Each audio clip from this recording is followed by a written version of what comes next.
Welcome back to the One Question Leadership Podcast. I'm Glenn Caruso, head football coach at the University of St. Thomas, and so happy you tuned in. You know, quite often we get so caught up in the daily grind of work or coaching or recruiting that we don't often take time to reflect. I would encourage everybody to take just a few minutes each day to try and see the bigger picture, to stop and realize that in the end, we're going to be judged on what we choose to believe, who we choose to love, and what we decide to leave behind in the hearts and minds of not just our players, not just our coworkers, but also our children. And remember, if we're doing it right, we're coaching football for life.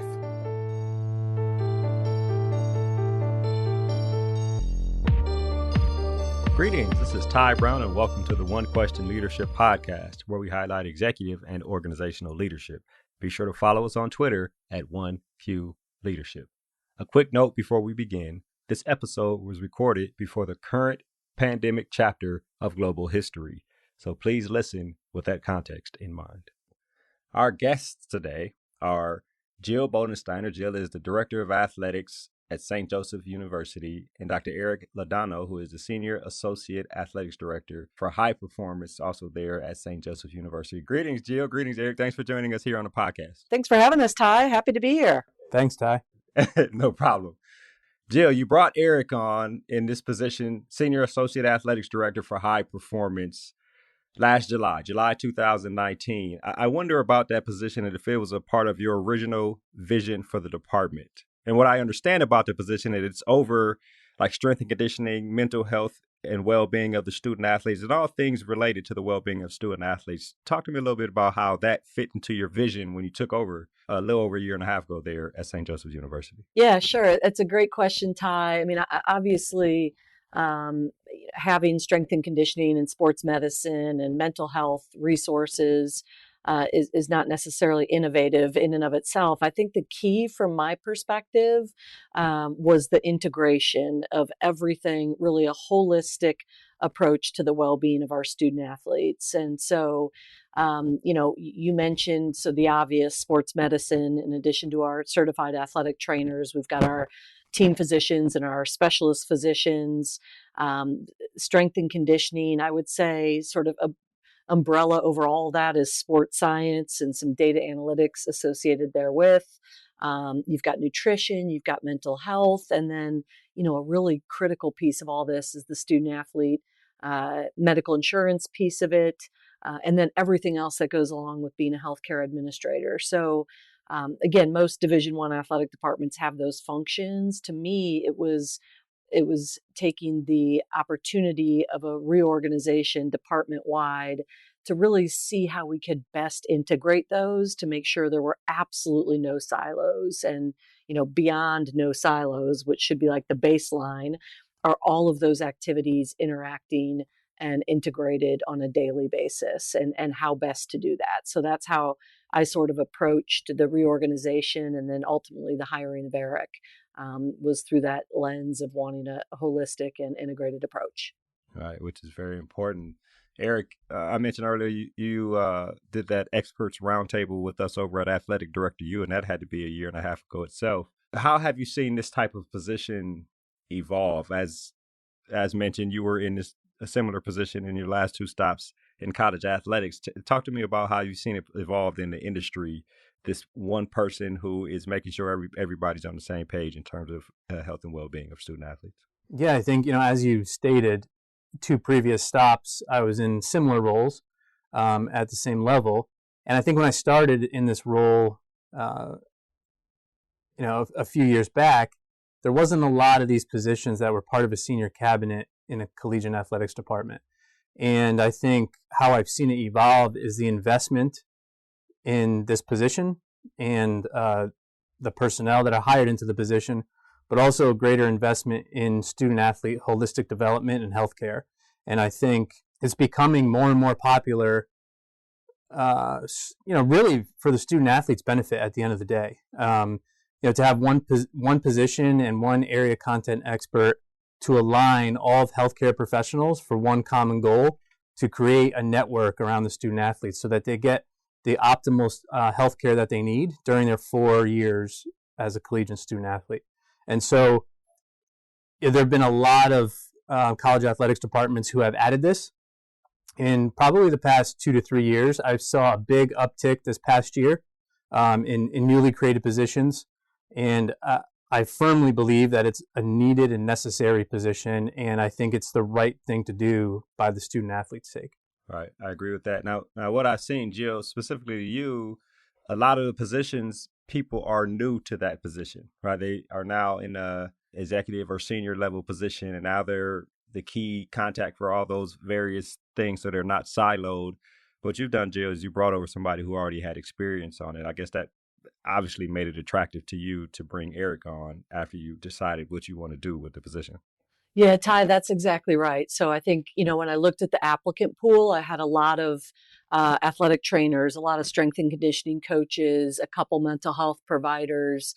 And I had just a few people, and I would say those people, in addition to Eric, had some sort of Olympic related experience and some sort of professional experience, because I think it's safe to say that both of those entities and the highest level caliber of athletes are a little bit ahead of some colleges and universities. So, in addition to the fact that Eric had already sort of gone through that integration exercise, which is, I think, part strategy, part culture, part knowledge. I think, he'd been through it at two institutions. The other thing that was just absolutely fantastic, well, so many things fantastic about Eric, but that he was from here and he understood. I mean, this is a complex and really good medical market in Philadelphia, far different in many ways just by volume alone where I came from.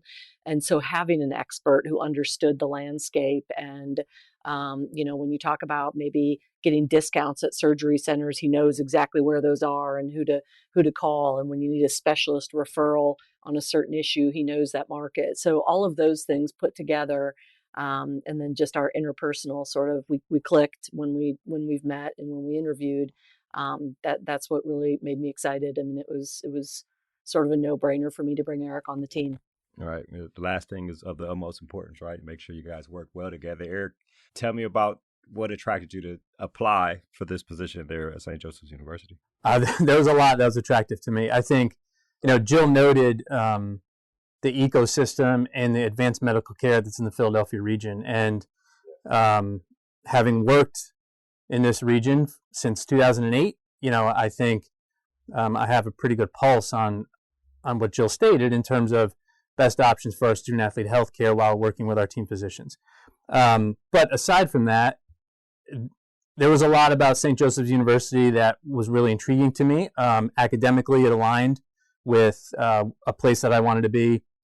It was an opportunity to build something from scratch, and I'm a builder. I love doing that, and I love the challenge of building a team of like-minded professionals. So that opportunity was there. I think, the opportunity to stay within the region for personal reasons, for family reasons, was enticing to me. And as Jill stated, when we first met, we hit it off. And there's an intuitive portion to me when I look at places where I want to work and where I want to lead a program. And I also look at the folks that are currently here. And I knew that there were great professionals here in these healthcare professions here at St. Joseph's, and the team physicians that were present, and the campus support. So there was a lot that aligned for me.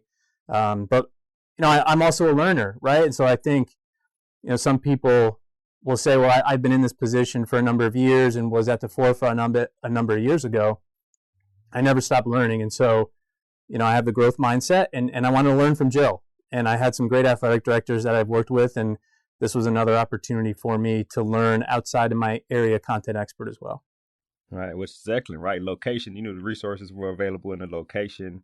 Looked at and studied the values of the leadership there at the school, and also the resource in terms of academics, in terms of what the athletics department, how it fits into the academics, and then knowing that it's a constant growth process. I think that's excellent. Jill, you mentioned applicants, and this is a question for both of you.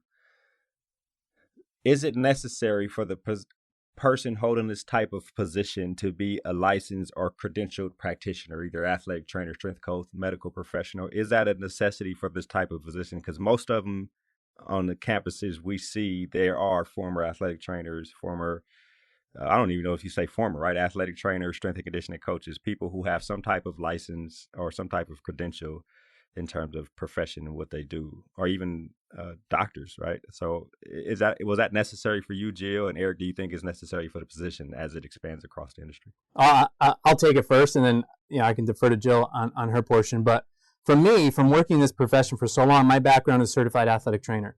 And I do believe it's important that when this position is created and someone is hired, that they have an area content expert credential and certification in their area of expertise. But I also know and understand that I don't know everything about the areas that I oversee. And so the people that I oversee are my thought partners, and I want to learn from them. And I've learned tremendous amount about sports psychology, sports nutrition, strength and conditioning from those folks that I have hired in the past or have overseen. And so I think it's really important to look at your strategy and who you hire and why you're hiring that person and what value they bring from their area content expert, but also what are their leadership skills to lead from a strategy perspective, and how do they build relationships and how do they manage their personnel. I think there's no one specific area in the holistic development of a student athlete that, quote, should be overseeing this area. I truly believe it should align with what the athletics department feels is the right fit, the right person, and what the priorities are.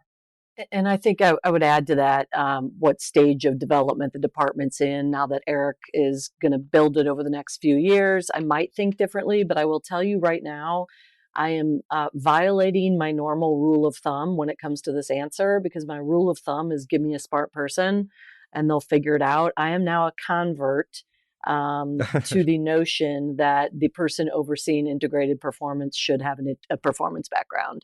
And I agree with Eric that I think the exact type of background could vary. And I met some really interesting candidates who had different backgrounds. But at the end of the day, I do now believe it's really critical to have someone with ATC or strength and conditioning or a general performance background lead this division. And I can't tell you the weight that it takes off my shoulders, knowing I have an expert and not like a Jill trying to learn all this. And just to have Eric sit on our executive team, sit on the sport admin team, the sport administrator team.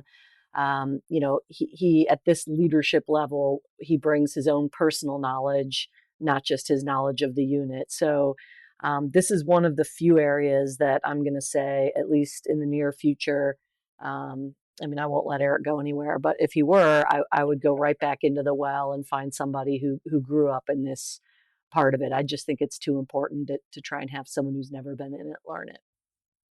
I wonder, I guess you were in a position for a year before you hired Eric on. Yeah. And then you hire him on, and now he's been on for a little over 6 months. When you think back to the year without him, do you feel like there was a voice missing in terms of all the aspects that Eric covers and how he advises you about all those aspects? When you think back to, or even like say 20 years from now, you become the athletics director at Notre Dame, right? Do you feel like that is a necessary position in all athletics departments, I guess is where I'm trying to go with it. Man, if they hire me as a 70-year-old, I'll be in business. But, yeah, I that's a tough one because I in some ways, I'm a forward-looking person. I'm not spending much time thinking about where we were. I can tell you the strides we've made this year since July are pretty incredible. I mean, you look at mental health alone, we were the first institution. We had a donor provide the Calm app to every single student athlete. Eric and some great student athletes founded Hawks Minded, a mental health peer support group. We have our first ever sports psychologist, started a couple weeks ago. We just installed Sparta Science, which I think makes us among the certainly A10 conference leaders in injury prevention and rehabilitation. Just the constant in-service and education and integration of our personnel that Eric oversees, our response to crisis situations. I mean, it's all been at such a high level that, there is part of me that says, what did we do without Eric or someone with his background? But I'm just really thankful to have him here now, and I think we're doing a great job. And most importantly, our student athletes are appreciating it. I mean, the notes that we both get from them, fell asleep to the call map last night. You're the best. Had my first appointment with the sports psych. Can't wait to try out Sparta Science. I mean, they're seeing it. They're feeling it. They know that we are investing in their well-being, and it's awesome. Right, which is excellent. Eric, I wonder, Jill mentioned you guys just hired a sports psychologist. I recently had a psychologist on who was part of an athletics department, and she had to educate me on the difference between a sports psychologist and a clinical psychologist who works in a sports environment. And they actually do two different things. So I wonder, there on campus, do you guys have a clinical psychologist, or maybe does campus have counseling services that are available to student athletes that can work with the sports psychologist when it talks about performance and mental performance? And is there a way do you have that type of collaboration on campus? Or tell me a little bit about that aspect when it comes to psychology and psychologists on campus. Yeah, I think that's a great question, and that goes back to my point earlier, where the area content experts I oversee are my thought partners, and I learn from them. And the difference between a clinical psychologist who is involved in sports psychology and a sports psychologist is something I had to learn when I was doing a national search at another institution. And so the way I lead and the expectations that I have when I integrate a position within athletics that's also part of a campus department is alignment, right? And so we have an incredible counseling and psychological services department here at St. Joseph's, and we have leaders in that department that understand and know the additional stressors that student athletes have. And one of my first meetings when I got here was with our director of CAPS, and he is all on board with taking care of our student athletes, continuing the resources for our student athletes, understanding what they need, but also in support of bringing in our own sports psychologists for our student athletes, because the data has been built prior to my arrival that there's a need. And so one of my first strategic moves when I was looking to hire a sports psychologist for us was to ensure that the sports psychologist that was hired and our director of CAPS and his staff were aligned before the start date. And so they had met, and we got in a room and we talked about how CAPS policies and procedures are still going to be in place and still going to be aligned.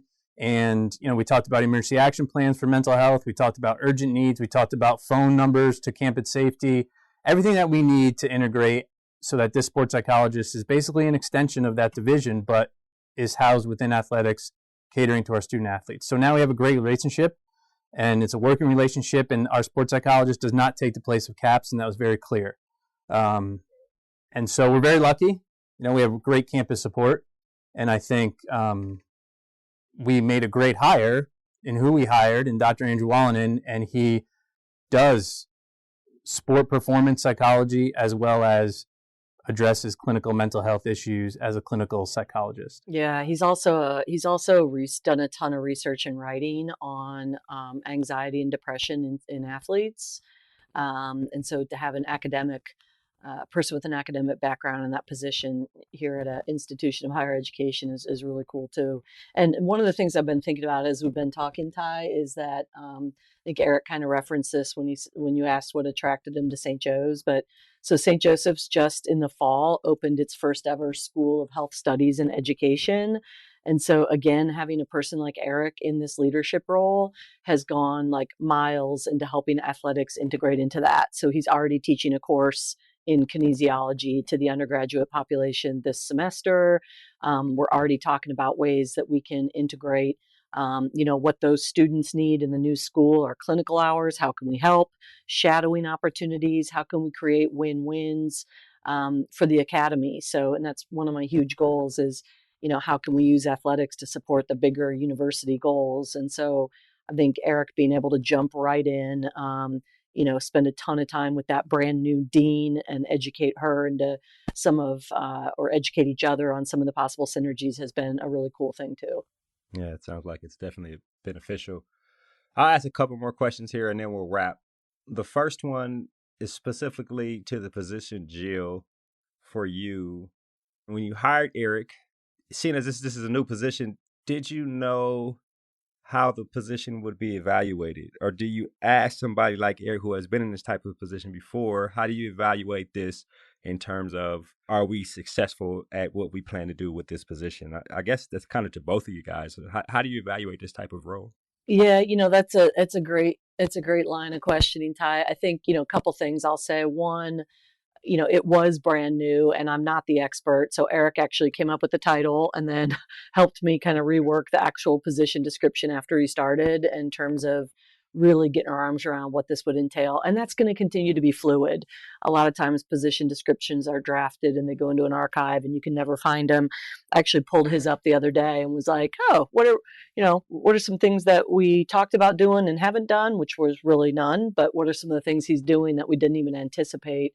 So I'd say along with that, I think it's a great question. And I think the metrics, people often talk about the metrics and evaluation of creatives is sometimes a little bit different now that everyone has their own content producers. And I think the metrics and evaluation of a high performance person's a little bit different too. There are some metrics that are pretty objective. We're trying to control our medical spending. And so, Eric and I together have a new insurance broker. We have a new third-party administrator. We're getting great data. We're making decisions that will hopefully save us money. Sparta Science is one that can hopefully help us with some injury reduction. So, that's one example of a metric. And increased use of mental health services. Eric kind of mentioned that. We knew there was a need. So we've got those metrics. And as I see it, as we go out and Eric and his staff educate, we'll have even more use and we'll end up needing a second person to bring on. So those are some of the things that come to mind. But that's something we probably will spend a little more time on is talking about exactly what success looks like. I would say from myself and from my seat, how I measure success, and this has been really a question I've gotten since I started in this role a while back, but it's hard to measure success in this seat, to be candid. And I think it's multifold. First, all the factors that Jill spoke about in student athlete injury prevention and cost reduction and data.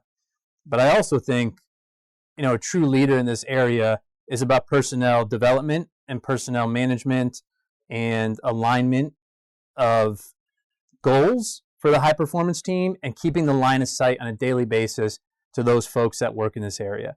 And Jill mentioned, kind of the title. And I said, this should be a senior associate AD for a high performance because I expect the folks in this area to perform at a high level every single day for our student athletes' experience, and so our sports can perform on the field. And so measuring success involves, I think, leadership skills, I think development of personnel, I think efficient student athlete healthcare, data-driven decision-making, and injury prevention at the end of the day. Like I don't operate in a reactive role in a healthcare position, right? So, as Jill said, that stuff we'll talk about and after an evaluation of a year. But the one thing that Jill and I have been aligned with, and you said, what attracted us to each other, I guess, was just that. And how do we continue to get better and have this like innate instinct and fire to just be great every single day at what we do? And that trickles down throughout the athletics department in general. I was just going to say, like when our lacrosse team moves into the national rankings, like they did this week, that's a high five all around because, that's what we're striving. We're striving to be nationally relevant. And when that stuff happens, that's kudos to the coaching staff, the student athletes, Eric's team. So that's a really important metric too, is are we helping the student athletes reach their potential on and off the field? So it's been a really cool partnership and I can't wait to see what we do in the future. I imagine it is. I'll ask this last question to you, Eric. You mentioned leadership is a part of what you do. Is there an aspect of ensuring that the various staff and coaches that work under your umbrella have either do research or have opportunities for personal and professional development as a staff, in addition to what they do for student athletes? Yeah, absolutely. And you said those folks that work for me under my umbrella. I always say we work with each other. Right. Okay. And part of professional growth and development is getting involved in research and is getting involved in campus collaborations, and how do I empower them to be a part of that and grow and learn and develop. And we all know in college athletics, every day is stressful. And the great thing about it is every day is a new day. But I think the one important part in leading folks in this area, because it's a very stressful area to be a part of, because at any moment, any emergency can occur. So it's hard to put your head on the pillow at night sometimes. But I always kind of reset my team and I say, listen, at the end of the day, we work in what I call the toy department of life. So athletics is an outlet for many people to reduce stress, and they pay to come to games, and they love to watch sports and invest in sports. But we get to work in it. And so sometimes it's not pushing to how much more we can do, quote unquote, but it's where can we pull back to reset us to say we really are really lucky to work in this area, this profession, in this institution. And so I am sensitive to workload, but I am not so sensitive where we're not going to branch out into other areas of healthcare or partnering to do research or partnering to make the institution better as a whole. Right. Well, Jill and Eric, this sounds like an excellent partnership. Eric, specifically in terms of the growth of this type of position in the industry, you've been leading the way for a long time, and I think it's really appreciated within the college athletics industry. And of course, Jill, to hire Eric and bring somebody on to help grow the services you provide for student athletes is an excellent thing, and what this whole industry is all about. I really appreciate you guys joining us here on One Question. Hey, thanks for having us, Ty, and letting us tell our story. I'm just sitting here thinking there's so much more we could have shared, but that's for part 2. So we'll tease our listeners, and hopefully we'll get back together someday. Yeah, thanks for having us, Ty. And like Jill said, part 2 is going to be fun. Oh, yeah, we'll talk about the growth of it, right? Well, I appreciate you guys. That was Jill Bodensteiner. She's the Director of Athletics at St. Joseph's University, and Dr. Eric Laudano. He is the Senior Associate Athletics Director for High Performance, also there at St. Joseph's University. And of course, this is Ty Brown with One Question. And keep in mind, the role of a leader is to create and maintain an environment that people want to be a part of. And as always, be better tomorrow than you are today.